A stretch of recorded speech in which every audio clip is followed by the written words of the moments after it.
Podemos empezar ya, ¿sí? Sí, Julia. Pues me alegro mucho de saludarles de nuevo de San Petersburgo, estimados señoras y señores. Ahora empezamos nuestra conversación que, como ya está anunciada, se llama Los lugares desconocidos de Rusia.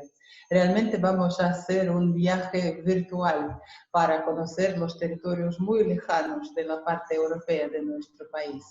Y para eso vamos a tomar el famoso Transiberiano, pues todo el mundo, aunque sea una vez en su vida, había escuchado algún día este nombre. Pues ¿qué es? Como pueden ver ustedes, es un tren, un ferrocarril, un enorme viaje por dos partes del territorio del mundo y sobre todo es un interesante conocimiento de los lugares desconocidos de nuestro país. Pues presten la atención al mapa. Nuestra ruta está indicada aquí con el color rojo y nosotros, como pueden ver ustedes, nos partimos de Moscú y por esta línea roja, pues nosotros en 1 hora y poco, pero en realidad más de una semana dura este viaje tan largo que se termina en Vladivostok. Pues aquí, aunque hay variedades en la ruta principal, es de la longitud de 9.288 kilómetros. Presten la atención, casi 10.000 kilómetros en un tren, pues pasando por 87 ciudades. Con razón, el famoso Transiberiano entró en el libro Guinness como el ferrocarril más largo del mundo. La cuestión de la construcción de esta vía férrea apareció todavía en la segunda mitad, a mediados del siglo XIX, cuando en fin fueron formadas las fronteras orientales entre Rusia, China y Mongolia. Por aquí, miren por favor, en el sur de Siberia, muy lejos de la parte europea. Aquí estamos en San Petersburgo, Moscú, nuestra capital, de donde parte el Transiberiano, se encuentra aquí. En este mapa, esquemáticamente, están mostradas las fronteras entre grandes zonas. Nosotros estamos acostumbrados de llamar todo este gran territorio, presten la atención, como Siberia. Pero realmente Siberia empieza atravesando los montes Urales, desde la península Yamal casi hasta el mar Caspio. Por aquí pasan los montes Urales. Y aquí esquemáticamente podemos ver que este enorme territorio entre sí se divide en tres grandes regiones que llamamos la Siberia Occidental. Presten la atención, pues desde la costa del Océano Glacial hasta las fronteras con Kazajstán y Mongolia en el sur.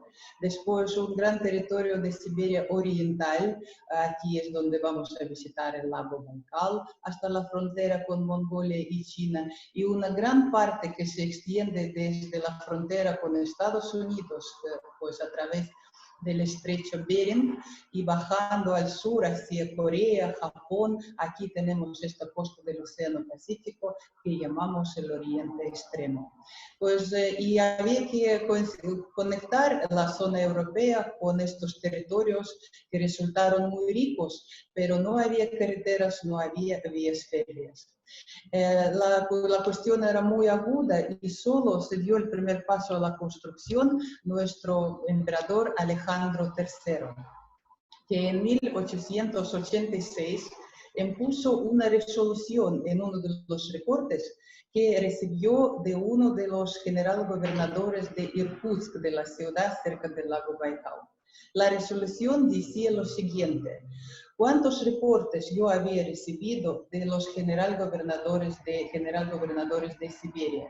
Y con tristeza y vergüenza debo reconocer que el gobierno ruso todavía no hizo nada para satisfacer estos territorios tan ricos pero tan abandonados. Y ya es la hora. Pues la fecha oficial del inicio de la construcción es el día 31 de mayo de 1991, cuando el heredero del trono, la foto es de la época, por eso en blanco y negro, aquí en el centro se encuentra el heredero del trono ruso, el futuro emperador Nicolás II, llevó el primer carrito de mano con la tierra a la lona del futuro ferrocarril y él mismo también colocó la primera piedra en la construcción de la estación ferroviaria que se construyó en Vladivostok. O sea, allá en la costa del Océano Pacífico empezó la construcción del famoso Transiberiano. Y empezaron los trabajos de dos partes a la vez, de Vladivostok hacia la parte europea y de los montes Urales, donde ya había ferrocarriles, hacia la parte de Oriente Extremo. Fue decidido por el gobierno ruso realizar los trabajos solo con los esfuerzos y recursos rusos, sin ayuda extranjera, y poco a poco empezaron el trabajo. Pues las condiciones en que efectuaban los trabajos de la construcción eran dificilísimos, porque la magistral férrea pasaba por los territorios deshabitados, sin carreteras, por los bosques boreales impertinentes en aquella época, y hasta ahora pues las ciudades que tenemos en Siberia son muy distantes, entre ellas son kilómetros y kilómetros de los bosques boreales. Había que cruzar grandes ríos siberianos, rodear lagos, pasar por los pantanos. Se coincidía el Transiberiano con los territorios de la congelación perpetua también. Y pues la fuerza de trabajo eran pues la gente presidiada, la gente exiliada, los presos de diferentes campos de trabajos duros que existían en Siberia, pues algunos campesinos voluntarios, a veces pues los soldados también participaban en la construcción. En la foto de la época pueden ver ustedes que las herramientas de los obreros eran muy simples, pues un hacha, una sierra, una pala, pico o picote si había que cortar piedras, pues sí, carritos de mano hechos de madera. A pesar de todas las dificultades climáticas y financieras a veces, gracias al trabajo enorme de ingenieros rusos, los trabajos los realizaron bastante rápido. Y cada año conseguían elaborar 500, 600 kilómetros del ferrocarril, o sea, casi 2 kilómetros por día.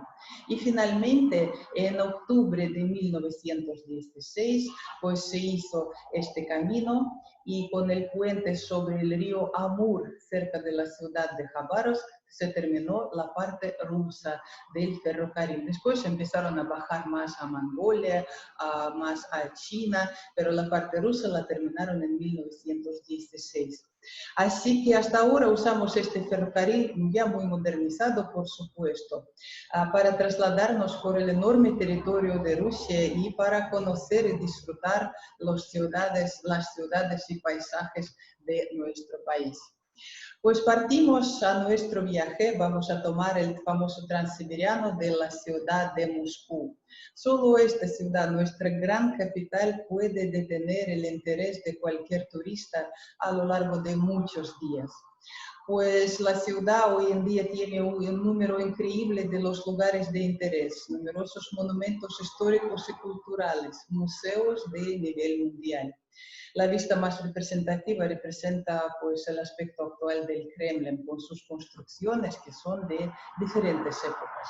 Por primera vez, la ciudad de Moscú aparece en las crónicas históricas en 1147, o sea, en el siglo XI, cuando a las orillas del río Moskva, hoy en día lo llamamos así, llegó uno de los príncipes de los Yurik, Yuri Dolgoruki, para fundar una nueva ciudad en este territorio. Y a lo largo de casi 9 siglos de su historia, en Moscú, pues con Moscú acontecían diferentes eventos y surgían diferentes historias a lo largo de tanto tiempo. Pues fue atacada Moscú por los tártaros. Después se convirtió en la capital de un pequeño principado homónimo, el Principado de Moscú. Y en el siglo XV, alrededor de Moscú, se reunieron otros principados rusos y Moscú se convirtió en la capital del Estado ruso. Más tarde, en el siglo XVI, gobernaba Iván el Terrible. Por su orden, al lado de los muros del Kremlin, fue edificada la hermosa catedral de San Basilio. Sin duda ninguna, es uno de los símbolos principales de Rusia en general, de nuestro país. Dice la leyenda que Iván el Terrible, después de terminar la construcción, preguntó a los arquitectos si podían repetir algo parecido, y para no poder hacerlo, pues les ordenó a cegar. Es solo leyenda, pues estos maestros costaban muchísimo, eran muy caros y en general en aquel entonces les invitaban desde el extranjero. Más tarde, con paso de tiempo, en los tiempos turbulentos, después de la muerte de, de Iván el Terrible, pues Moscú fue ocupada por los polacos. En 1612 fue liberada por las unidades militares formadas por los paisanos y dirigidos por estos dos héroes de la historia rusa, el ciudadano Minin y el príncipe Pajarsky. Con razón, el monumento a ellos se encuentra también en la Plaza Roja, delante de la Catedral de San Basilio. Más tarde, en el siglo XVII, ya en la época de nuestro famoso emperador Pedro el Grande, la capital fue trasladada a San Petersburgo. Desde 1712, todos los Romanov, ya llegó la segunda dinastía, gobernaron en San Petersburgo. Pero Moscú no dejó de ser una de las más importantes ciudades rusas, y es aquí donde seguían coronándose los Romanov, la última dinastía de los zares. Y hasta el último, Nicolás II, nadie se atrevió a trasladar esta ceremonia tan suntuosa de la Catedral de la Dormición en el recinto del Kremlin, cuya imagen pueden ver ustedes ahora. Así que este interior también les mostré anteayer durante nuestra conversación sobre los Romanov. Es uno de los más notables catedrales porque es aquí donde se coronaban todos los zares y después emperadores rusos. Pues en los tiempos soviéticos la capital volvió a Moscú. Hay que decir que un año después de la revolución de 1917, los comunistas trasladaron la capital de nuevo para Moscú, y pues fue la capital de la Unión Soviética, el más grande país del mundo, y ahora es la capital de la Federación Rusa. En los tiempos soviéticos Moscú se desarrollaba muchísimo, sobre todo en los últimos años del siglo XXI aparecieron construcciones ultramodernas, y ahora se puede ver una maravillosa mezcla en esta ciudad de construcciones muy antiguas, casi desde el periodo medieval hasta la vida ultramoderna, de los mejores clubes, restaurantes, cafés, los comercios de muchísimo lujo. Todo se puede encontrar. Es una de las más ricas capitales europeas hoy en día. Aquí en Moscú nosotros tomamos el famoso Transiberiano y, conociendo los tradicionales paisajes rusos, vamos a pasar hacia el oriente, hacia la capital de Tataristán, de una de las repúblicas que tenemos en la Federación Rusa. Y pues vamos a hacer un paso de 800 kilómetros para llegar de Moscú a Kazán.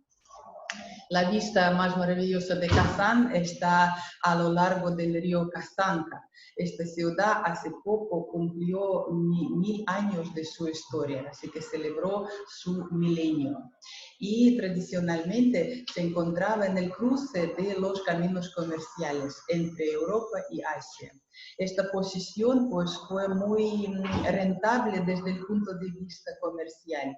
Y en la época medieval, aquí este territorio pertenecía a uno de los khanatos tártaros, así que la gente musulmana vivía en las orillas del río Volga. Y este khanato tenía ciertas relaciones económicas con Rusia, con el Estado ruso, pero violaba con frecuencia los acuerdos económicos con los rusos, se atacaban con frecuencia a los principados rusos, los rusos respondían, y este periodo poco tranquilo duró hasta que Iván el Terrible, miren por favor una de sus más famosas imágenes, siendo más joven que en este retrato, con un poco más de 20 años de edad, decidió tomar esta ciudad de los tártaros y mandó en 1552 un gran ejército contra los tártaros, que pues destruyeron la ciudad, la tomaron, y a partir de esta época la ciudad empieza a desarrollarse como la ciudad ortodoxa. La toma de Kazán, que aparece delante de ustedes, fue una gran batalla de aquella época y se considera como uno de los más importantes acontecimientos en la historia de Rusia. Kazán, en los tiempos de Pedro el Grande, empezó a servir como la ciudad fronteriza para defender los territorios del país ruso de las tribus tártaras que también existían todavía en Siberia en aquel entonces. En los tiempos posteriores, en el siglo XVII, cuando las fronteras de Rusia conquistando grandes territorios de Siberia pasaban más y más al oriente, pues Kazán dejó de ser la ciudad fronteriza y se convirtió en un gran centro comercial, administrativo, cultural, pues, y encabezaba esta región a lo largo del río Volga.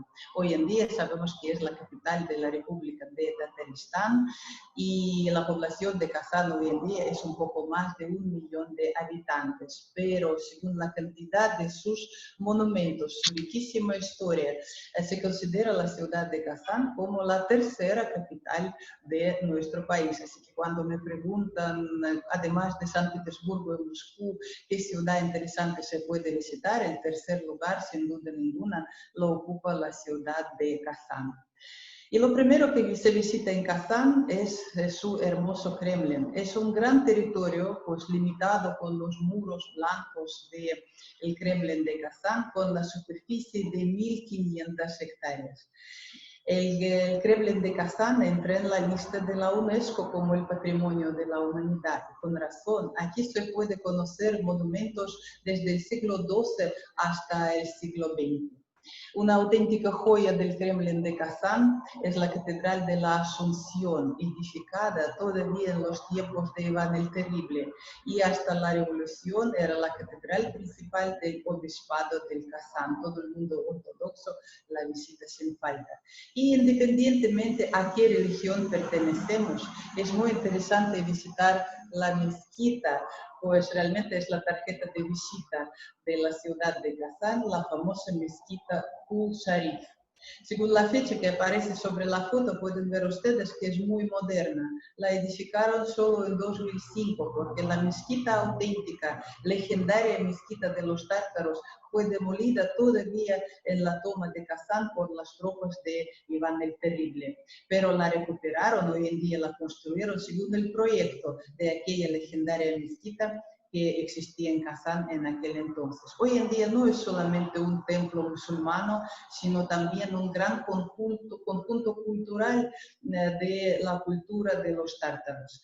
La mezquita comprende un museo, una gran biblioteca, editorial y hasta tiene un aposento especial para las ceremonias nupciales.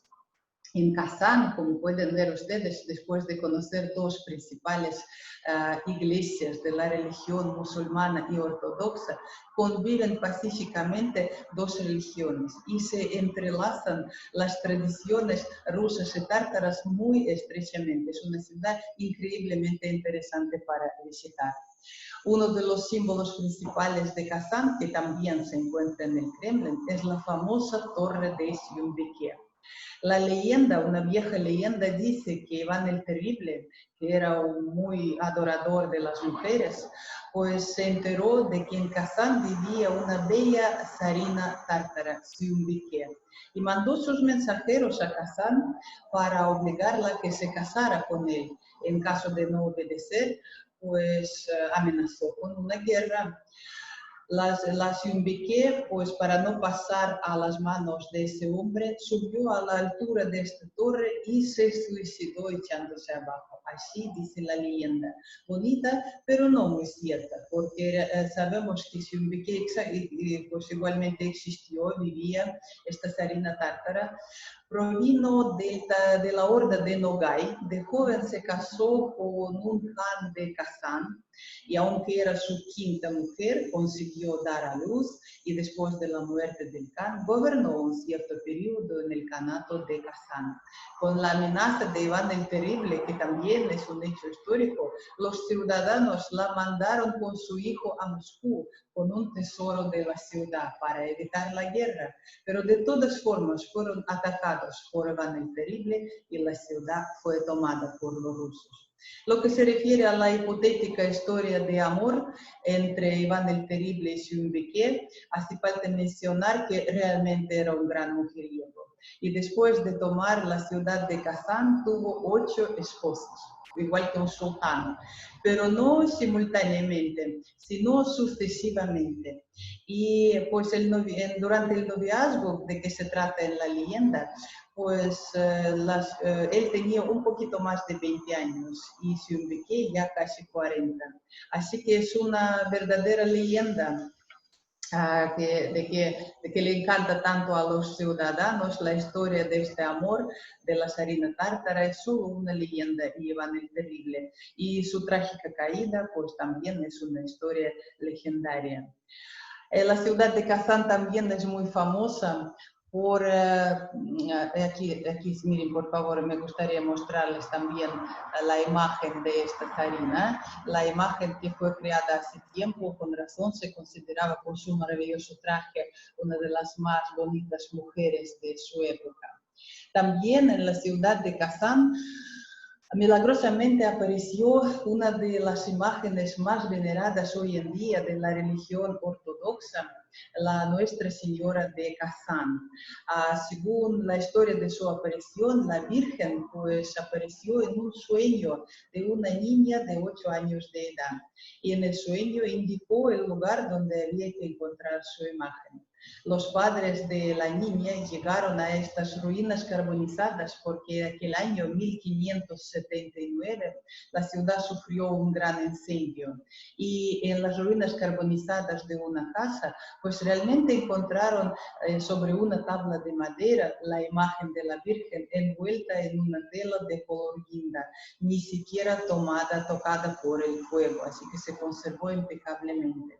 Además de su hermosura, el icono resultó realmente milagroso porque devolvía la vista a los ciegos y calmaba dolores de cabeza. Impresionados ciudadanos pues decidieron hacer una copia, una réplica del icono y mandarla a la corte de Iván el Terrible con la historia de su milagrosa aparición. Iván el Terrible también se quedó impresionado y ordenó la construcción de un monasterio en la ciudad de Kazán para guardar esta reliquia cristiana. Hasta ahora se puede ver una de las réplicas de Nuestra Señora de Kazán en este monasterio de la ciudad de Kazán.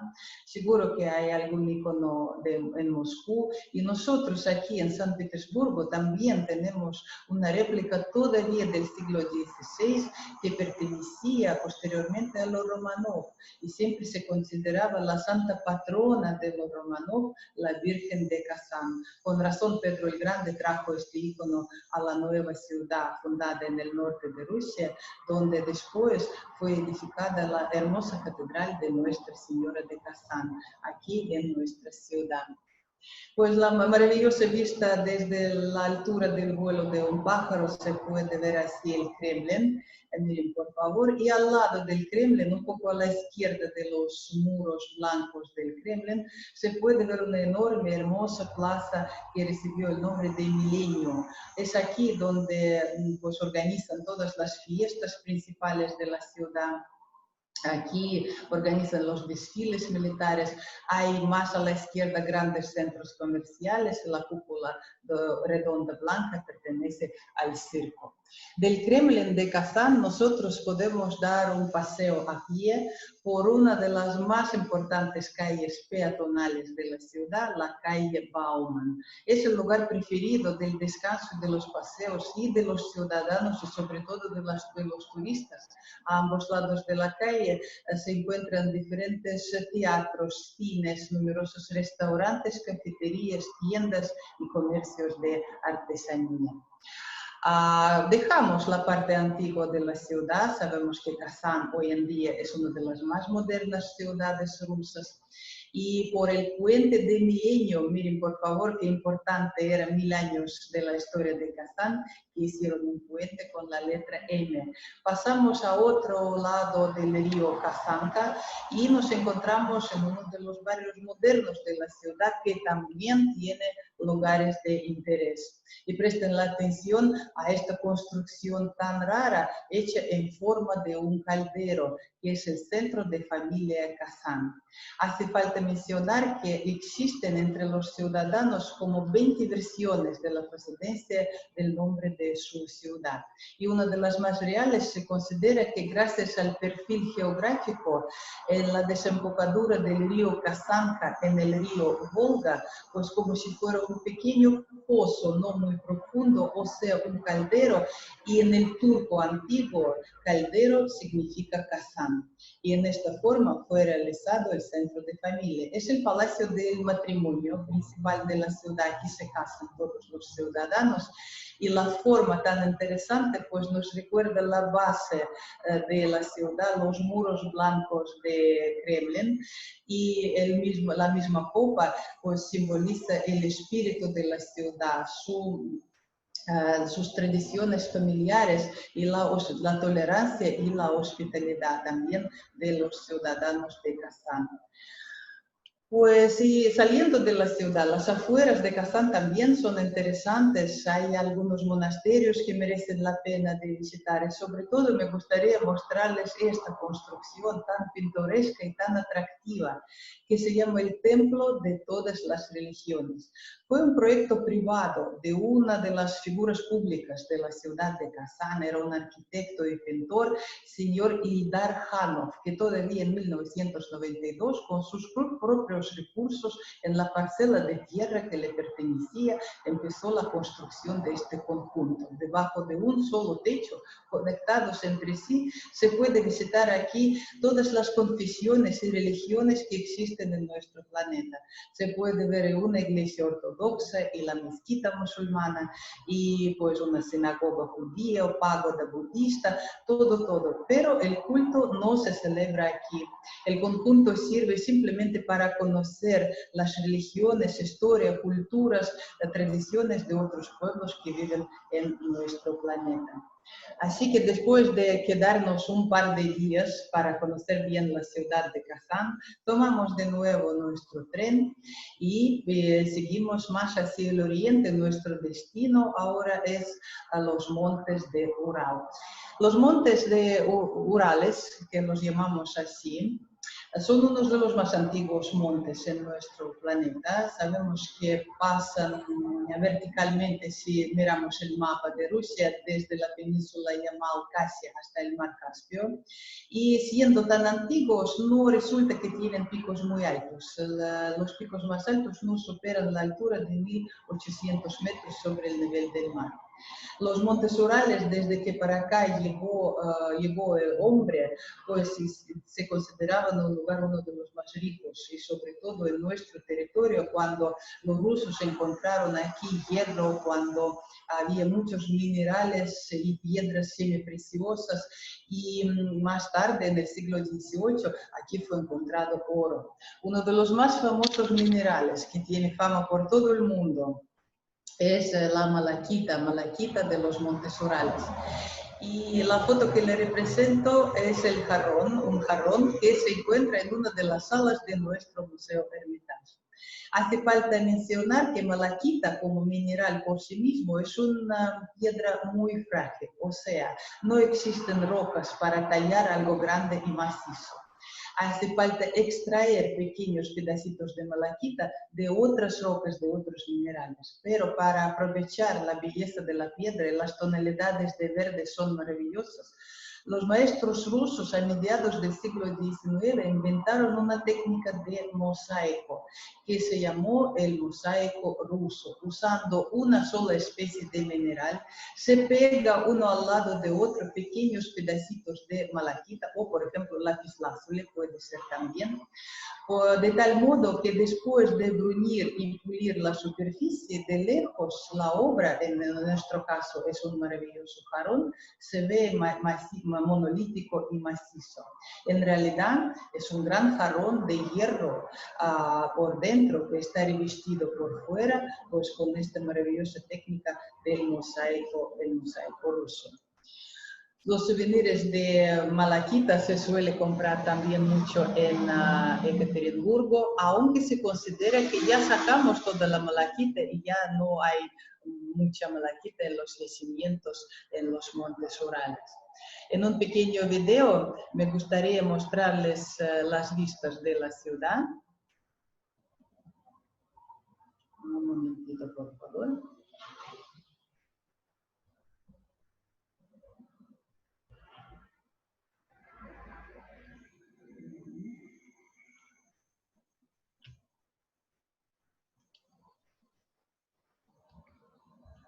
Un momento, algo no me...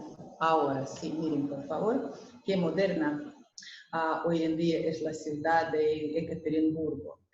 Pues realmente cuando la fundaron, dentro de poco les cuento la historia de su fundación, la llamaron la ventana a Asia. Igual que San Petersburgo, nuestra ciudad se llamaba la ventana a Europa. Pues con razón, porque de aquí empezaba el camino siberiano, por aquí pasaban todos los descubridores, viajeros, gente comercial, para llegar, por ejemplo, a China o a la parte de Oriente Extremo. Sabemos que por los montes Urales pasa la frontera entre Asia y Europa y los ciudadanos de Ekaterimburgo cuentan con casi 34 monumentos dedicados a este importante acontecimiento. Y uno de los monumentos más famosos es bastante moderno, pues fue inaugurado en 2004 en la carretera de Moscú a Ekaterimburgo, a 17 kilómetros de la ciudad. Es aquí donde simbólicamente están entrelazadas dos letras cirílicas, la A en vertical y la E, que está un poco en la posición horizontal. Y la base del monumento son piedras, dos diferentes piedras que trajeron de los extremos de estos dos continentes. Así que se puede parar el coche y poner un pie en un continente y otro pie en otro, lo que hacen casi todos los turistas que vienen a la ciudad por su transporte privado. Nos reciben en Ekaterimburgo sus fundadores, que eran contemporáneos de Pedro el Grande, sus ayudantes. Me gustaría presentarles a un militar, Vasily Tatishev, y un extranjero, un ingeniero extranjero, Vilhelm Degenin. Ellos, por orden de Pedro el Grande, llegaron a este lugar de los Montes Urales en 1723 para construir aquí una de las más grandes fábricas de hierro de aquel periodo. Y empezando los trabajos, edificaron una fábrica fortaleza para aquella época que fue nombrada en honor de la esposa de Pedro el Grande, Catalina I. Según la moda europea, según la moda alemana, en aquel entonces se usaba mucho la palabra burgo, que del alemán se traduce como ciudad forzada. Y la ciudad que creció alrededor de esta gran fábrica de hierro se llamó Ekaterimburgo. Pues también en esta ciudad se encuentra otro, ya no se encuentra porque fue demolido, pero la foto existe y esta página de la historia de Ekaterimburgo es muy importante, porque aquí en esta casa, que pertenecía originalmente a un ingeniero constructor de la ciudad, Ipatiev, es donde pasó sus últimos 2 meses de la vida la familia de Nicolás II.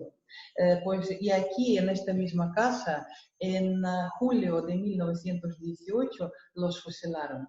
Lamentablemente, el poder comunista no quiso mantener esta casa como uno de los monumentos, me imagino que por arrepentirse de lo hecho después de la revolución.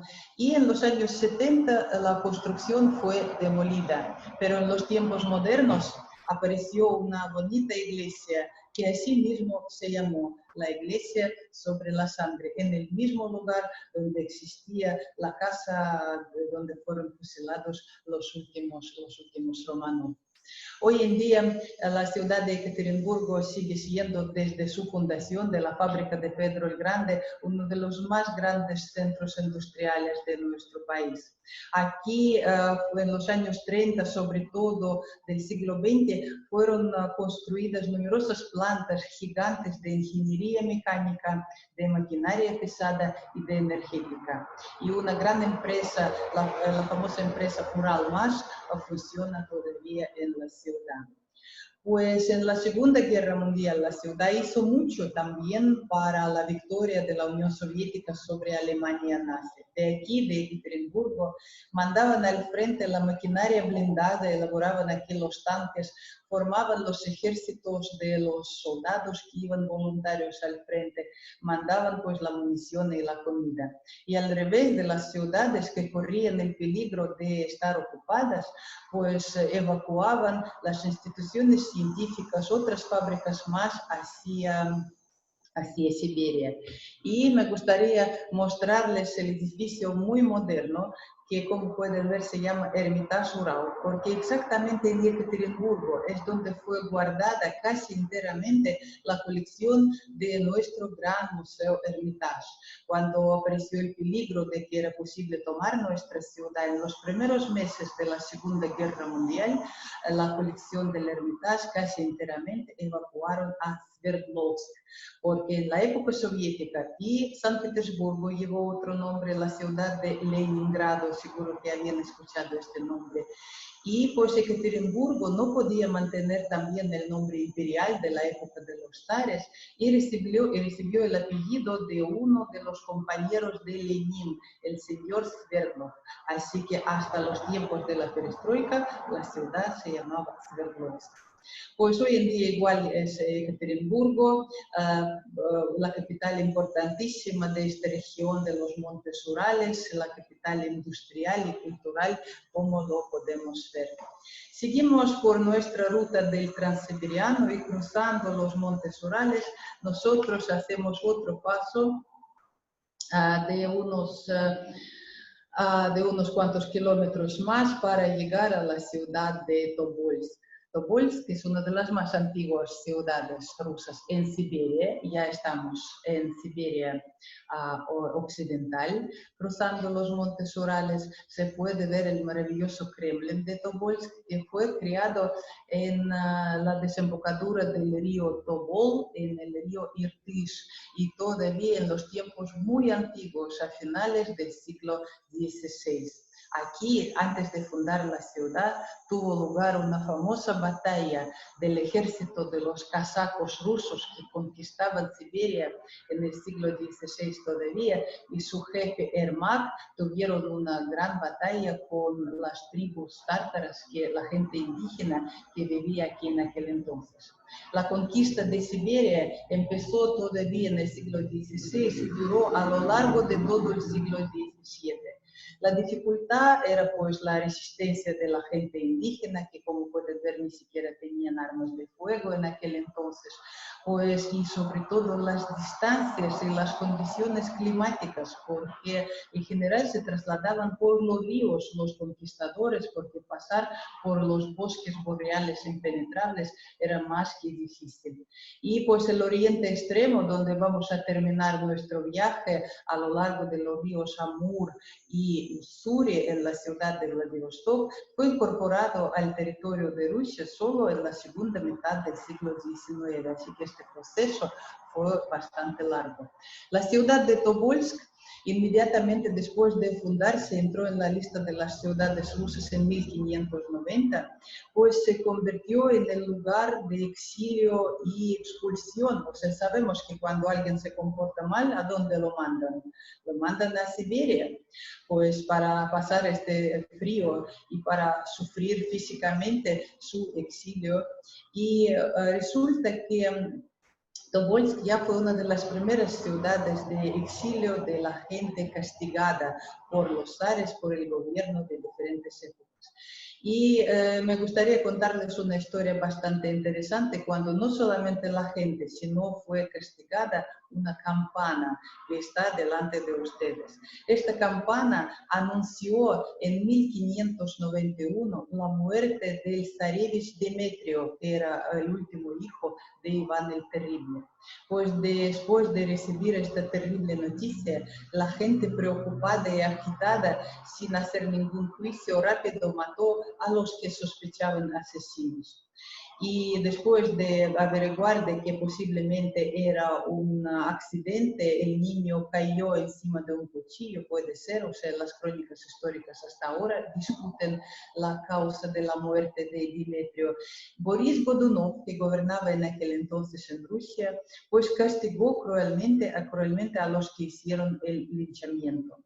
Y castigó también a la campana, la quitaron del campanario, le sacaron la lengua y la pegaron públicamente 12 veces con un azote. Pues sí, los castigados, los asesinos que hicieron el linchamiento, pues tiraban casi un año detrás de sí, caminando hacia la ciudad de Tobolsk. En el lugar del presidio, pues la guardaron como si fuera en una cárcel y solo después, compasionados, la pusieron en un campanario. 3 siglos más tarde, la campana volvió a Uglich, esta ciudad donde hace tanto tiempo murió el zarevich Demetrio. Y hoy en día en el Museo Histórico de Tobolsk se encuentra una copia exacta de esta campana.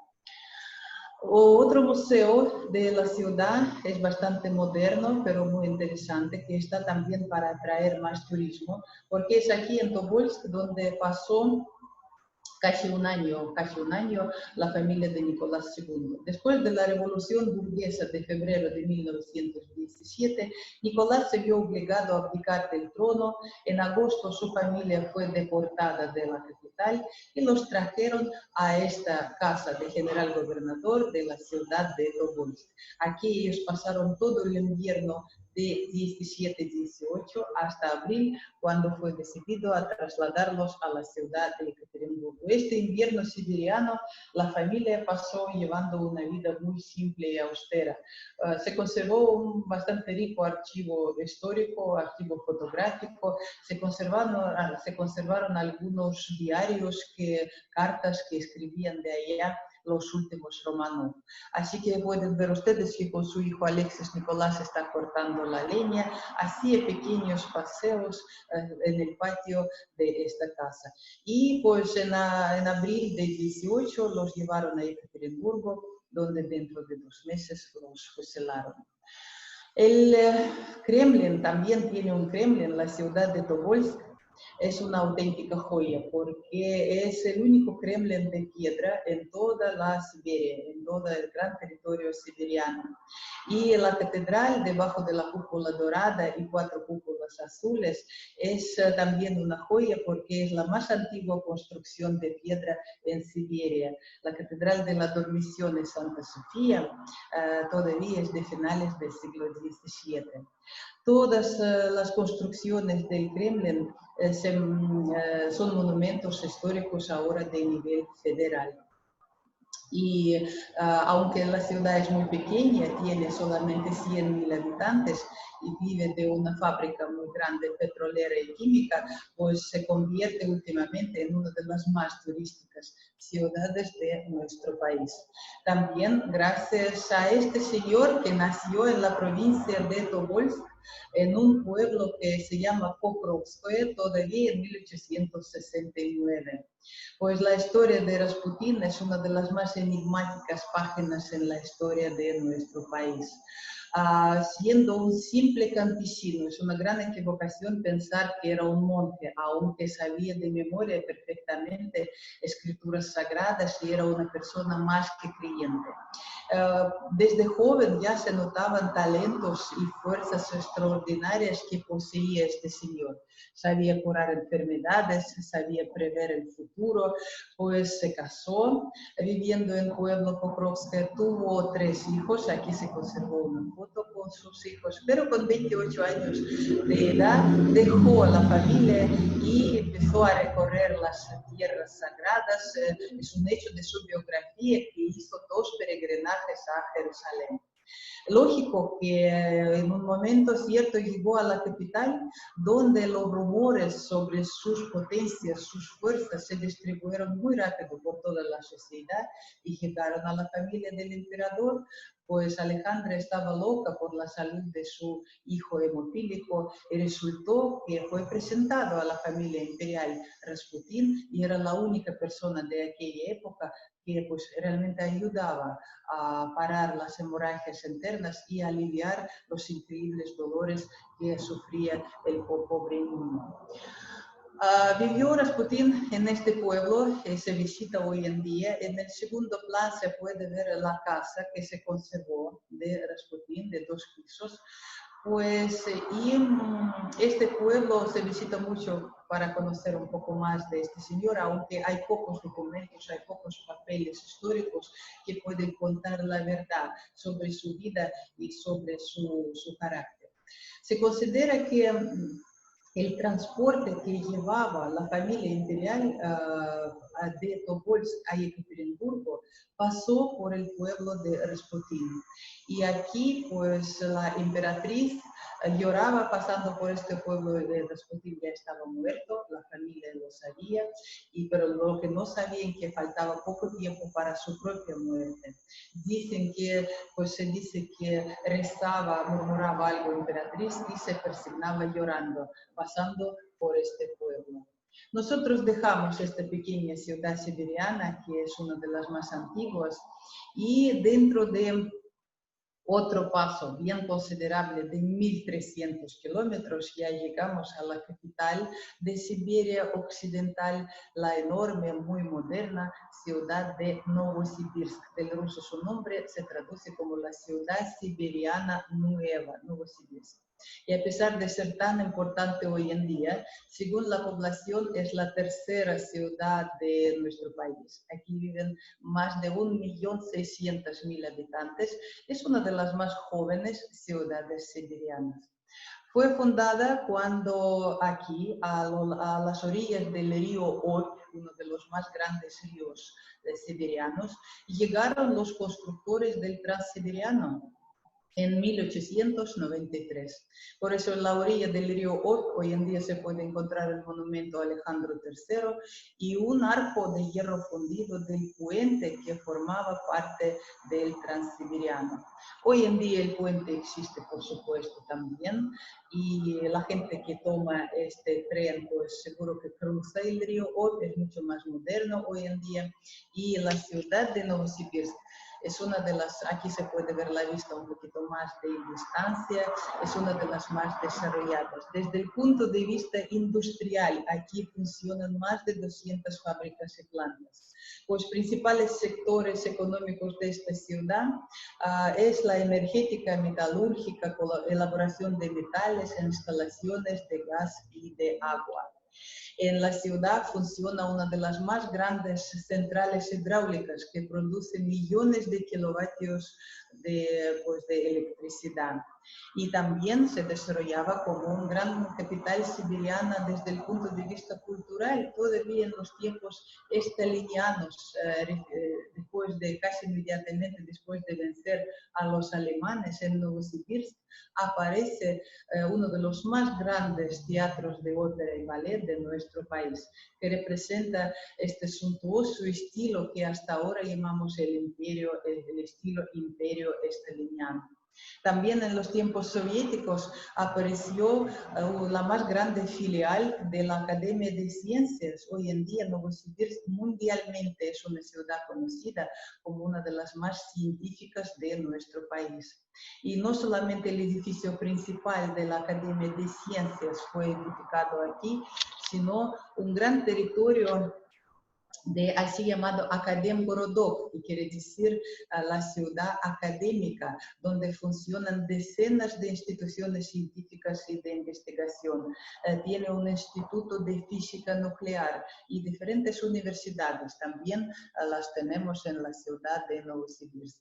Y de nuevo, tomando el tren, pasamos por estos enormes territorios de los bosques coníferos realmente impenetrables, impasables. Hay grandes distancias pues donde viven menos de una persona por 1 kilómetro cuadrado. Realmente es una región poco habitada, solo grandes ciudades y muy distantes, como podemos ver, se encuentran aquí. Y pasando de Siberia Occidental a la Oriental, nosotros llegamos a la ciudad de Krasnoyarsk, que se encuentra a las orillas de otro gran río siberiano, el río Yenisei. Krasnoyarsk ahora la llaman la capital de Siberia, la ciudad de fuentes, la ciudad teatral. Muchos nombres tiene esta ciudad, donde viven 1.500.000 habitantes. Perdón, un poquito más de 1 millón, porque en abril de 2012, cuando nació aquí el ciudadano número 1 millón, la ciudad entró en la lista de las ciudades millonarias de Rusia y ocupó en esta lista 14º lugar. Así que es la 14ª ciudad con 1 millón de habitantes. Fue fundada todavía en los tiempos de la conquista de Siberia, a principios del siglo XVII, y a finales del siglo XVII entró en la lista de las ciudades siberianas rusas. El nombre Krasnoyarsk proviene del lugar donde fue fundado el primer presidio. Yar quiere decir roca, Krasno quiere decir rojo, así que la roca roja, así podemos traducir este nombre del ruso a español. Una de los también más industriales ciudades, me gustaría comentar que aquí en Krasnoyarsk, además de una gran industria metalúrgica, se encuentra una de las más grandes plantas de aluminio, muy famosa en todo nuestro país y en todo el mundo. Los lugares de interés que se puede mostrar en Krasnoyarsk, que es uno de los símbolos de la ciudad, es el puente de Comuna. Fue edificado todavía en los tiempos soviéticos y entró en la lista de la UNESCO por su montaje único, porque unir los arcos de hormigón con el peso de más de 1.500 toneladas era muy difícil en aquel entonces. Así que un miembro de la lista de la UNESCO se encuentra en la ciudad de Krasnoyarsk. En una de las más altas orillas del río Yenisei se encuentra una pequeña capilla de Paraskeva el Viernes. Pues esta santa es una mujer santa que personifica en la religión ortodoxa el Santo Viernes. Y la capilla no es muy antigua, es de finales del siglo XIX, pero es interesante que fue edificada en el lugar donde había un templo pagano de la gente indígena que habitaba en estos territorios en los tiempos antiguos. También es interesante que, igual que en San Petersburgo, aquí en esta orilla de Yenisei se encuentra un cañón que cada día dispara fuertemente justo a mediodía, marcando la hora exacta para los ciudadanos. Y otra famosísima tarjeta de visita de la ciudad de Krasnoyarsk son famosas rocas que llamamos pilares de Krasnoyarsk o las plumas de Krasnoyarsk. Es un gran conjunto de las rocas muy antiguas, prehistóricas, con millones de años de historia, donde muchísima gente viene a practicar el montañismo. Y si ustedes alguna vez oyen el término pilarismo o estolpismo en ruso, se trata de este parque nacional con las maravillosas rocas de forma caprichosa y del tamaño muy grande. De Novosibirsk, de Krasnoyarsk, nosotros hacemos otro trayecto bastante considerable, y pasando otros 1000 kilómetros con nuestra ruta transiberiana, llegamos a la ciudad de Irkutsk. Pues Irkutsk, también una ciudad bastante antigua, todavía del siglo XVII, son muy interesantes las vistas de invierno. Miren, por favor, los lugares más destacados de interés de la ciudad de Irkutsk. Uno de sus símbolos, una pantera mitológica, aparece aquí.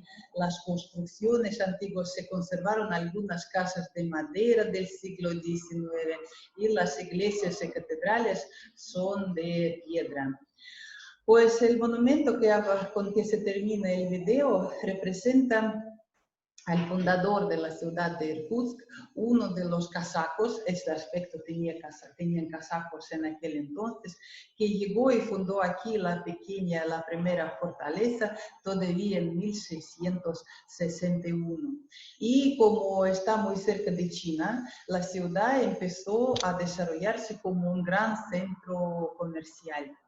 Pues después de formar un contrato entre Rusia y la dinastía Tsen, a través de Irkutsk empezaron a pasar grandes caravanas. De Rusia traían numerosas pieles a China, y al revés de China a la parte europea, rusa y a otros países europeos, pues traían el té, azúcar y diferentes telas.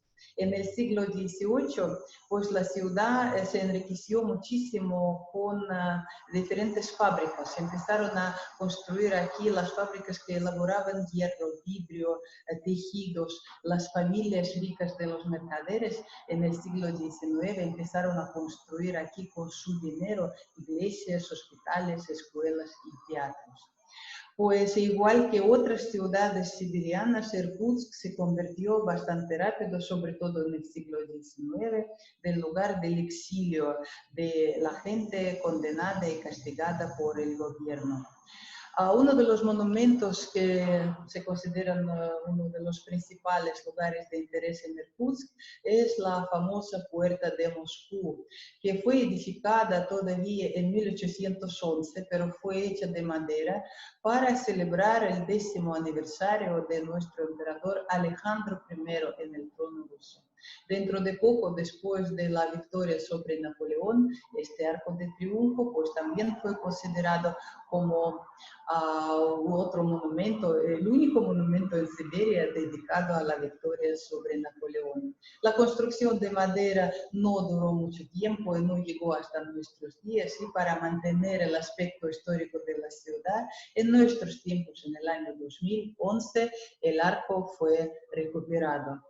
Pues son maravillosas vistas de este hermoso río y las construcciones de la ciudad, entre las cuales debajo del techo verde me gustaría mostrarles la Catedral de San Salvador, bastante antigua, todavía de principios del siglo XVIII. Más tarde, en el siglo XIX, le fue añadido el campanario con la altura de 50 metros. Pasaban aquí sus tiempos difíciles en el exilio, y los polacos exiliados por su lucha de independencia. Y todavía en el siglo XVIII aquí fue edificada una iglesia católica romana consagrada a la Asunción de la Virgen, pero se quemó durante uno de los incendios. Y a finales del siglo XIX la iglesia la recuperaron de piedra, de ladrillo, tenía un rico órgano dentro, y sabemos que las misas católicas están acompañadas con la música de órgano. En los tiempos soviéticos la parroquia la echaron de aquí, de esta iglesia, y pasó a las manos del conservatorio. El conservatorio de la Filarmónica de Irkutsk ahora organiza aquí los conciertos de la música de órgano. Pues también es increíble, pero en el río Angara pues está anclado, y así mismo se llama Angara, uno de los más antiguos rompehielos de nuestro planeta, entre los que funcionan hoy en día, así que son rompehielos funcionando. Lo compraron en Inglaterra en 1900 mientras construían la parte más complicada del Transiberiano, la parte circunbaikal, que pasaba alrededor del lago Baikal. Y este rompehielos ayudó muchísimo a los constructores, prolongando la temporada de la construcción en el periodo frío. Cuando el hielo no era tan fuerte, pues el rompehielos traía materiales de construcción, también llevaba a la gente, pero cuando el hielo ya se ponía muy fuerte, era ya posible hacer un ferrocarril por encima del hielo del lago Baikal. Y sin duda ninguna, pues la mayoría de la gente que viene a Irkutsk, pues visitan el lago Baikal. Otro pequeño video representa maravillosos paisajes, el agua, el hielo en diferentes periodos. Aquí el lago tiene estas vistas maravillosas. Pues, ¿qué es el lago Baikal? Es uno de los únicos depósitos de agua, no simplemente en nuestro país, sino en todo el planeta. Uno de los más antiguos depósitos del agua dulce y el lago más profundo del mundo. Puedo mencionar que 19% de las reservas mundiales, pues, del agua dulce se encuentran en el lago Baikal. Aquí sus territorios próximos se destacan por la única naturaleza, diversa flora y fauna, lo que hace este lugar como uno de los más interesantes del mundo y atrae a científicos, muchísimos turistas y pues buscadores de diferentes aventuras que vienen para conocer y pasear al lado del lago Baikal. En el mapa nosotros podemos ver que este maravilloso lago tiene como si fuera la forma de media luna, como si fuera penetre entre las montañas que se encuentran en esta zona del sur de Siberia Oriental. Y tiene la extensión de 636 kilómetros. Como se encuentra entre las montañas, el espejo del agua se encuentra en la altura de 450 metros y la costa entera de esta media luna es de más de 2.000 kilómetros. En el lago se encuentran 27 islas. Miren, por favor, la imagen, y también los turistas las visitan. Se puede ver aquí los maravillosos paisajes de la isla más grande del lago Baikal, la isla Olkhon. Hablando del periodo frío, este periodo atrae también muchísimos turistas y aventureros, porque miren qué hielo maravilloso, tan liso, aparece en el periodo frío. El hielo fuerte ya se pone en el lago a principios de enero y dura hasta principios de mayo. Se congela el lago casi completamente, excepto el lugar donde nace el río Angara. Y el espesor de hielo al final, sobre todo de invierno, puede alcanzar a un grosor de 2 metros cerca de las costas y 1 metro más hacia el centro del lago. El agua del lago Baikal es muy, muy pura y cuando se descongela pues el hielo, tampoco es muy caliente. En el periodo más caluroso de verano no supera la temperatura de 8-9 grados centígrados. La pureza del agua se debe a un pequeño microscópico animalito, un pequeño cáncer del tamaño de 1,5 milímetros que vive en el lago, es endémico de este lugar. Durante el proceso de su actividad, este pequeño cáncer pues come diferentes plagas, otros orgánicos, y pasa el agua a través de sí mismo. Así que el papel que juega este microorganismo en el ecosistema del lago Baikal es difícil de sobreestimar. Y este mismo cancerito también forma como el 90% de biomasa que sirve de comida a otros seres, a otros animales y peces que habitan en el lago Baikal. Uno de los más famosos animalitos es así llamada foca fétida o foca baicálica, la llamamos aquí. Es una de las muy pocas especies de focas que pueden vivir en el agua dulce. En general, la fauna del lago Baikal consiste de casi 2.600 diferentes especies, pues y más del 50% de la fauna son endémicos, que quiere decir que existen y viven solamente en el lago Baikal y no se encuentran en ninguna otra parte del mundo. Entre los peces, y el lago es muy rico de diferentes peces, podemos nombrar el halibut, ómul, tímalo, esturión de Baikal, lucio y muchas especies más. Pues nuestro ferrocarril, como sabemos, Circunbaikal pasa rodeando el lago Baikal por el sur.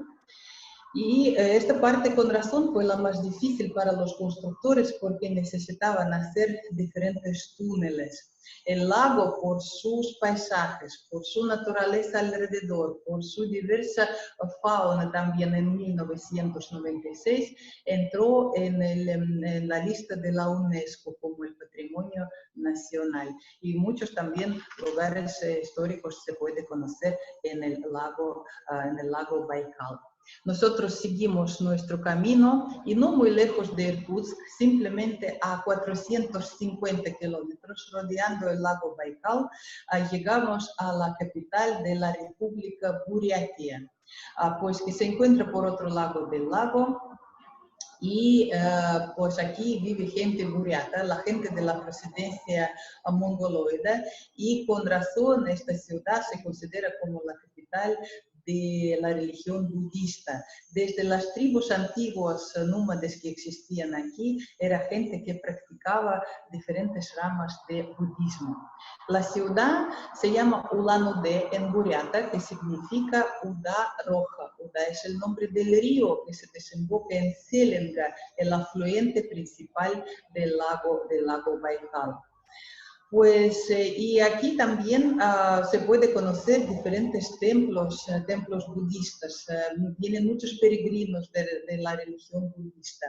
En los tiempos soviéticos, la religión, pues igual que católica y ortodoxa, sufrió muchísimo. Los comunistas destruyeron los datsanes que existían en las montañas alrededor de la ciudad.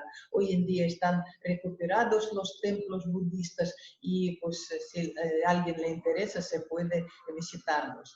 También es muy interesante que hace poco, en 2002, fue encontrado aquí en la ciudad de Ulan-Ude el cuerpo incorruptible de Jambo Lama XII, pues que fue enterrado 75 años antes. Es algo muy interesante. En 1927, este Lama Itigelov, así se llamaba el señor, pues entró en una profunda meditación. Y dentro de poco dejó de respirar y se paró su corazón. Lo enterraron y cuando 75 años después abrieron su sarcófago, su cuerpo apareció en perfectas condiciones, incorruptible. Por eso fue decidido construir un palacio-templo especialmente para esta reliquia de la religión budista. Interesante que el proyecto lo hizo el mismo Jambo Lama, todavía en 1906.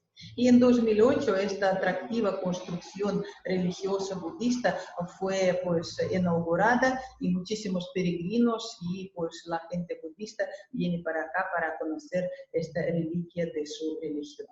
Entrando en la ciudad de Ulan-Ude se puede ver una gran figura que llamamos la Buriatia hospitalaria.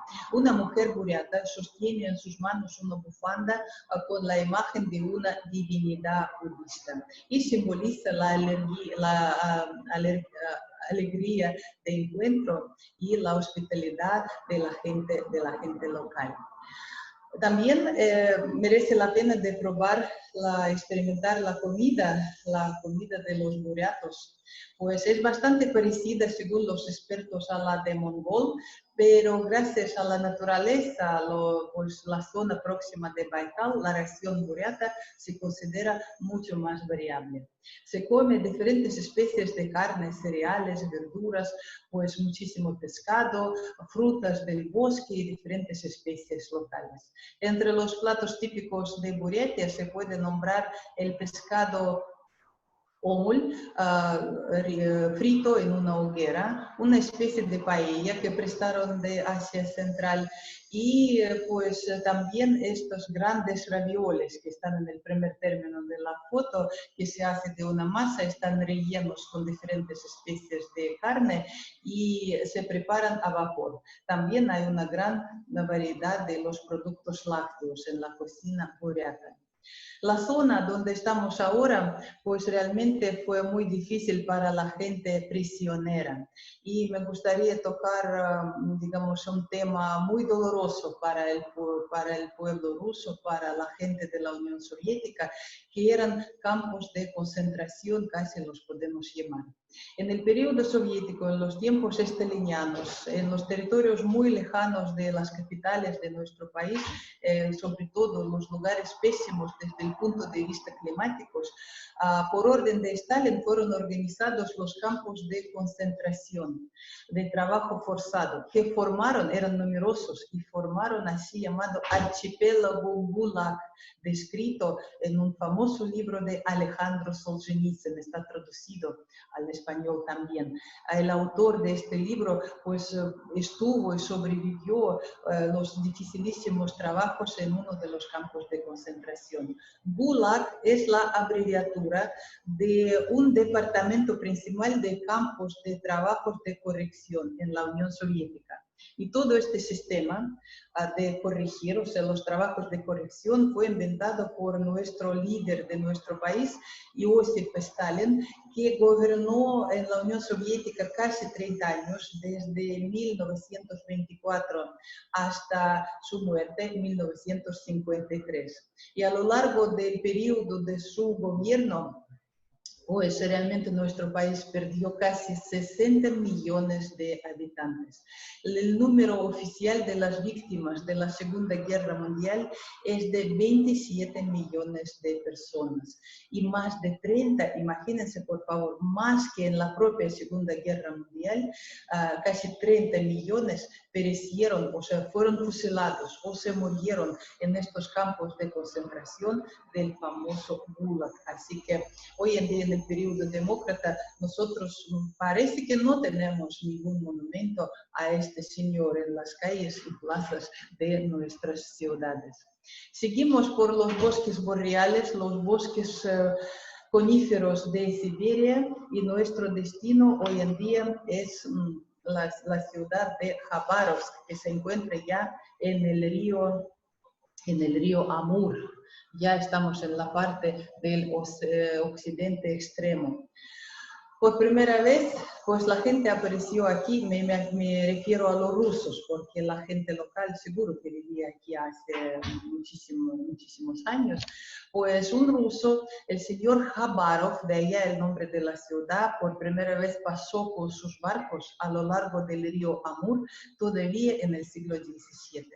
Pero sabemos que este territorio fue incorporado en el territorio de Rusia solo en la segunda mitad del siglo XIX, en la época de Alejandro II. Y la ciudad de Khabarovsk fue fundada en 1858, muy cerca de la frontera con China, simplemente 65 kilómetros de la frontera con China, por eso con razón es una de las también puertas de comercio y también es una ciudad bastante industrial.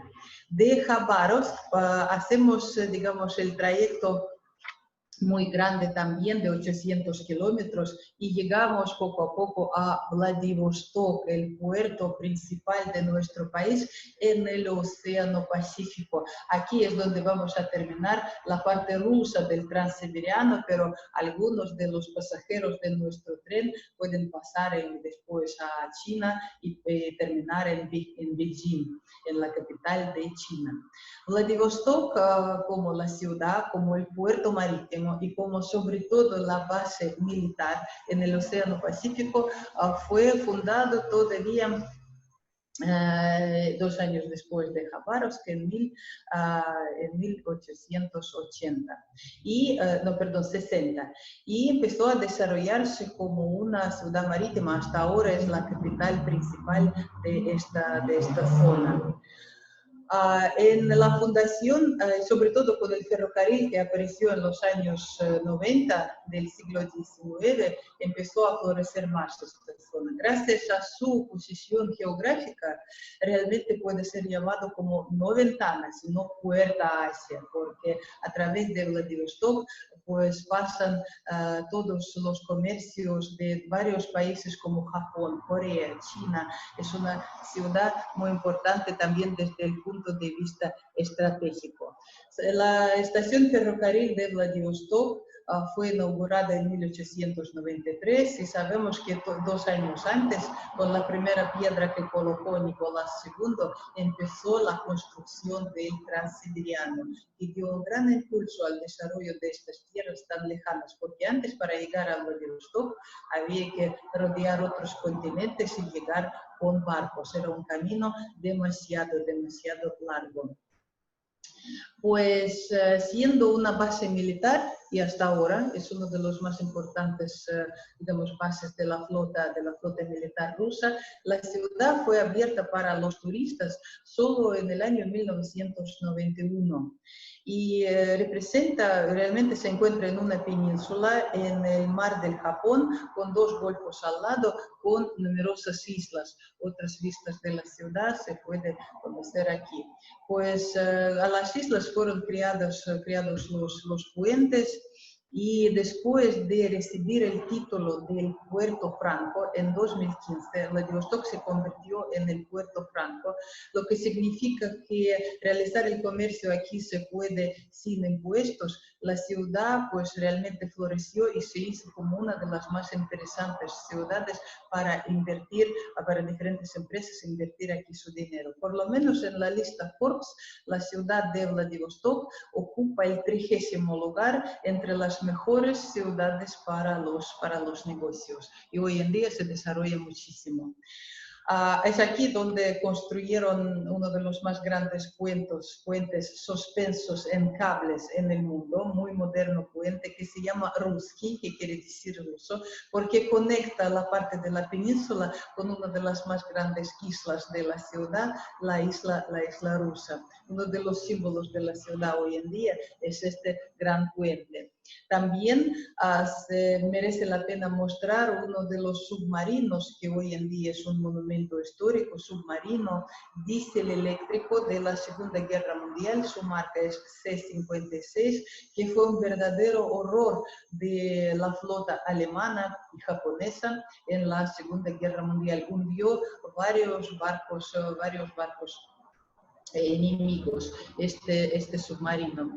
Y pues en la ciudad se puede conocer numerosos también museos y la vida moderna es muy interesante. Hoy en día Vladivostok es una de las más ricas y desarrolladas ciudades de nuestro país.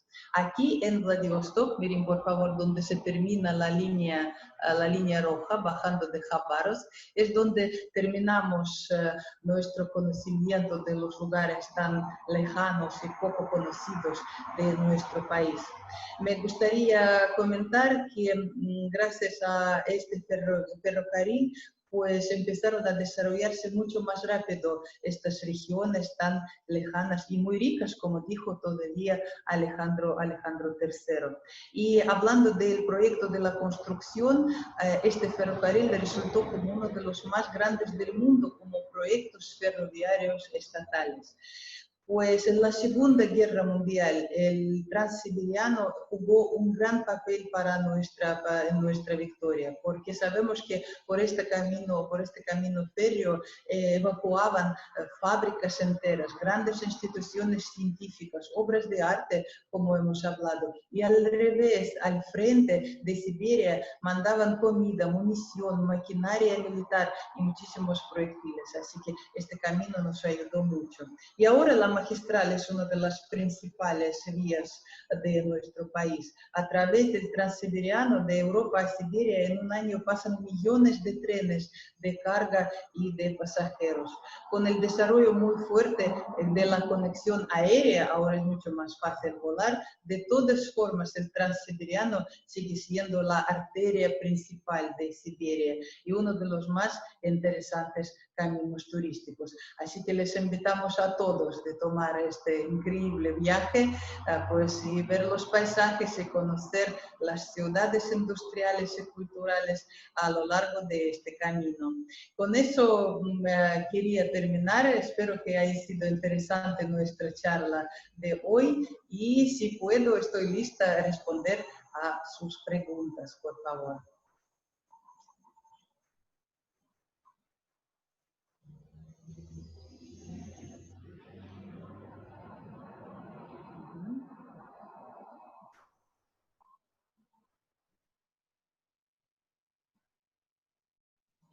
No, no estoy escuchando nada, si me están haciendo alguna Sí, pregunta. sí, claro, Sí, dame, ahora sí, tranquila. ahora sí. Sí, ¿ya me escuchas? Bueno, muchas Sí. gracias a todos por asistir.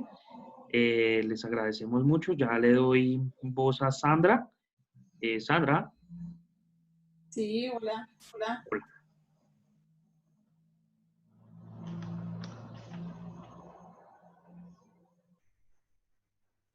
Hola. Hola, ¿alguna pregunta, por favor? Camilo, me tienes bloqueado el micrófono. De un lado. No, Sandra, te escuchamos.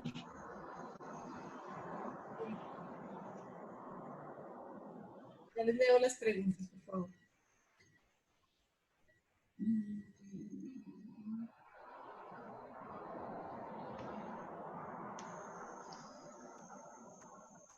A ver. El constructor del Transiberiano es el mismo que construyó el Canal de Panamá. Yo de verdad que no lo puedo decir ahora mismo, pero yo creo que era un gran equipo de los constructores, se coincide por el periodo, pero hacer un ferrocarril y un canal, yo creo que me parece que no, es otro equipo de los ingenieros. El Transiberiano lo construían rusos, el Canal de Panamá no tengo mucha información. Bueno. De ayer a hoy, ¿qué destacas de tu país, Julia? ¿El qué, perdón? No le oigo. ¿Qué destacas de tu país? ¿El territorio? ¿Me escuchaste? No. Por favor, puede repetir la pregunta. De ayer a hoy, ¿qué destacas de tu país? Del pasado a hoy. ¿Qué es lo que más destacas? Mi opinión personal, Sí. pues de verdad que yo disfruto mucho de las capitales de la parte europea, sobre todo adoro mi ciudad donde vivo y donde trabajo y es lo primero que hay que visitar en nuestro país. Pero para la gente ya experta que varias veces estuvo en Moscú y en San Petersburgo, tenemos ciudades, como pueden ver, muy interesantes. Para mí personalmente, por ejemplo, los paisajes siberianos no me atraen mucha atención, pero a lo mejor digamos, para la gente de América Latina, de otro tipo de la naturaleza, esto sí que puede ser muy interesante, sobre todo los paisajes y este viaje del Transiberiano, realmente es también muy de destacar. Bueno, perfecto. Significado de las palabras Moscú y Rusia. Pregunta doña Rosalba. De verdad que la etimología de estas palabras va a, digamos, los periodos muy antiguos y no tenemos ninguna traducción. O sea, la gente somos procedentes de la gente eslava y en un cierto periodo, en los tiempos prehistóricos todavía, nos empezaron a llamar rusos. De allá se llamó el país. Pero la etimología de estas palabras no existe. A lo mejor en algún antiguo idioma significa algo, pero ya perdemos estas fuentes. Bueno, preguntan, ¿dónde se hundió el Kursk? El Kursk se hundió en el mar Barentsev, o sea, si miramos el mapa, por encima del mar Blanco, encima de la península escandinávica, ya cruzando el círculo polar, así que busquen en el mapa el mar Barentsev. Es allá donde en agosto de 2000 se hundió el submarino Kursk, que pereció toda la tripulación. Esto, a ver, ¿qué más preguntan por aquí? Bueno, nos preguntan la mejor época para viajar. Depende de lo que prefieren ustedes. O sea, hablando de la época turística, cuando se considera el mejor clima tenemos, o sea, no en invierno, es el verano. Pero los lugares turísticos más desarrollados están invadidos por los turistas, enormes colas para entrar en los museos. Hace calor en Rusia, pueden creerme. Mis clientes de Brasil, de México, ya sufrieron un calor agobiante aquí en San Petersburgo, por ejemplo. El invierno les puede resultar un poco más difícil, pero es uno de los más románticos periodos y exóticos inclusivemente para ustedes. Yo diría que la primavera o inicio del otoño son los mejores periodos con no tanta gente hablando del turismo y el clima más o menos agradable para disfrutar nuestro país. Así que mayo, septiembre, más o menos así. Perfecto. Preguntan cómo ha afectado el cambio climático a esta región de Siberia. De verdad que sí, me parece que afectó porque esta región ya había sufrido grandes inundaciones, así que se derraman los ríos de sus cauces, a veces las tormentas fuertes, pero hablando del cambio climático, sigue siendo con mucho frío en invierno y mucho calor en verano. Un gran peligro también para los que van a tomar el transiberiano son los mosquitos. Hay muchos mosquitos en los bosques siberianos. Bueno, Julia, nos preguntan cómo es el clima en cuanto a seguridad para viajar a Rusia. La seguridad, les puedo decir que depende, comparando con lo que me cuentan de los países latinoamericanos, vivimos aquí bien tranquilos y muy seguros. Claro que existen los robos de los carteristas, pero los atentados con la gente armada, eso nunca está pasando aquí. Así que con una seguridad normal y corriente, controlando sus objetos personales, les puedo decir que van a disfrutar lo máximo de nuestro país. Pues como cualquier ciudad grande, San Petersburgo y Moscú, a veces hay casos de robos, sobre todo en los lugares turísticos o transporte público, pero en general el país, las ciudades nuestras son bien tranquilas, bien tranquilas. Perfecto. Bueno, preguntan también qué sentido tiene para los rusos el Kremlin. Es el símbolo del poder, sobre todo. El Kremlin es una de las más antiguas construcciones en una de las más antiguas ciudades, que es nuestra capital. Y el Kremlin para nosotros, para mí, por ejemplo, es el símbolo del poder y de la historia. Bueno, nos preguntan también cuál es la percepción sobre el gobierno de Putin. ¿Será el presidente eterno? Pues depende, vamos a ver, acabamos con los cambios en nuestra constitución. Justamente ayer la gente votó con 70% a favor de estos cambios en la constitución. Y uno de estos cambios pues comprende el prolongamiento del poder de Putin, porque antes era posible, según la constitución, estar solo 2 plazos seguidos. Y nuestro presidente está 2 con un intervalo más 2, así que viene su 4º plazo y posiblemente va a presentarse en las elecciones de 2024. Bueno, nos pregunta Nicolás, ¿qué percepción política existe en Rusia sobre la situación actual de Colombia y el postconflicto? De verdad que no tenemos muchas noticias. Yo estoy siguiendo las noticias mundiales y ¿qué situación tienen ustedes allá?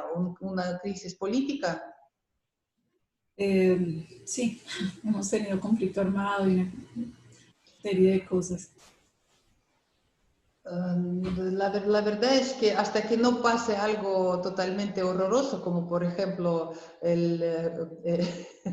el golpe contra Maduro, ¿se acuerdan que hace poco en Venezuela que pasó? Entonces las noticias aparecen. De momento parece que su situación no es tan horrorosa. Bueno, perfecto. Y ya la última pregunta es de Victoria Venegas, pregunta si es seguro para las mujeres viajar a Moscú. ¿Sí es seguro?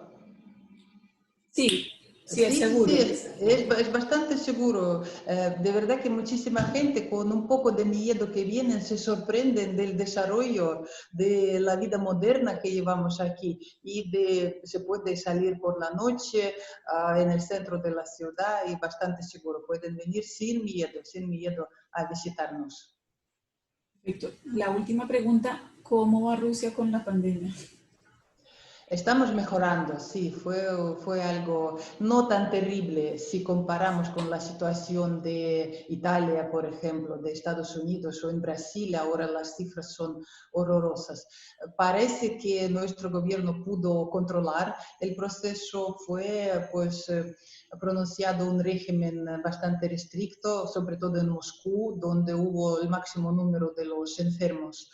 Pues seguimos enfermándonos, pero las últimas 2-3 semanas ya la gente que supera esta enfermedad prevalece muchísimo, así que se disminuye poco a poco el número de los enfermos. Pero sabe que estamos atentos porque muchos de los médicos y expertos anuncian como la segunda ola, así que quién sabe.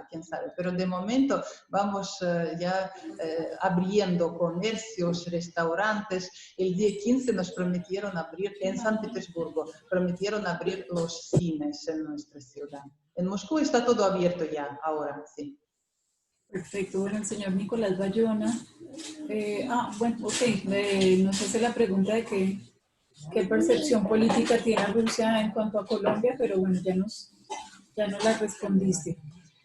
Bueno, miren, a todos ustedes, muchos nos están preguntando acerca del viaje. Es un viaje que aproximadamente es de unos 15 días, tenemos diferentes recorridos, pero sí les voy a pedir un grandísimo favor y es, bueno, hay invitados por parte de Cali, por Julieta Jaramillo y de Medellín, las personas que fueron invitadas por Mónica, para que por favor se comuniquen con ellas, y a las personas que fueron invitadas por mí, les voy a anotar aquí nuevamente el teléfono para que por favor me escriban y le escriban a Julieta y a Mónica para que les enviemos estos itinerarios, ¿vale? Y para que respondamos todas estas preguntas que tienen en cuanto al tour como tal, ¿vale?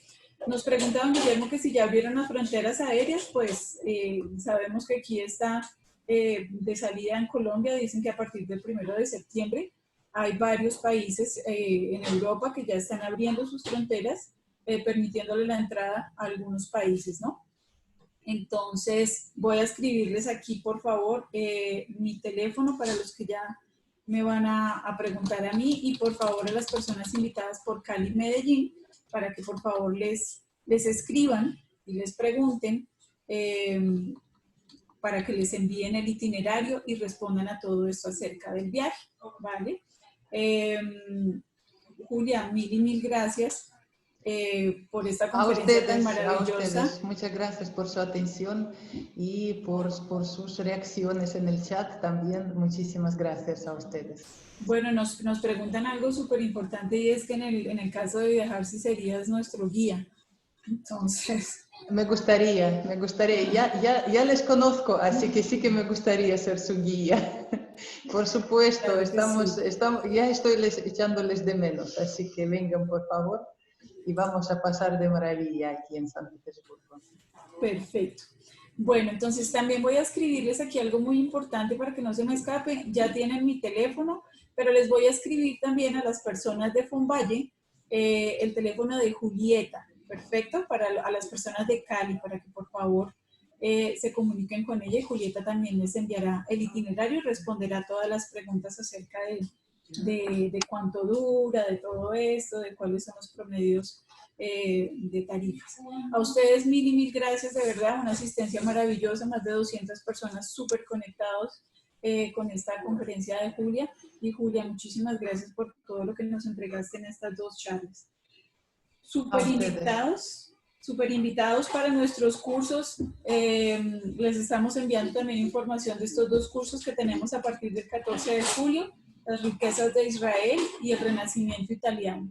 Entonces, mil gracias a todos ustedes. Feliz almuerzo y ya les enviaremos información de otra próxima conferencia. Voy a escribir los teléfonos de Julieta, el de Mónica, pues también a las personas que lo quieran recordar, y el mío, ¿vale? Muchísimas gracias a todos ustedes y un abrazo muy especial de parte de todo el equipo de Gallery Trad.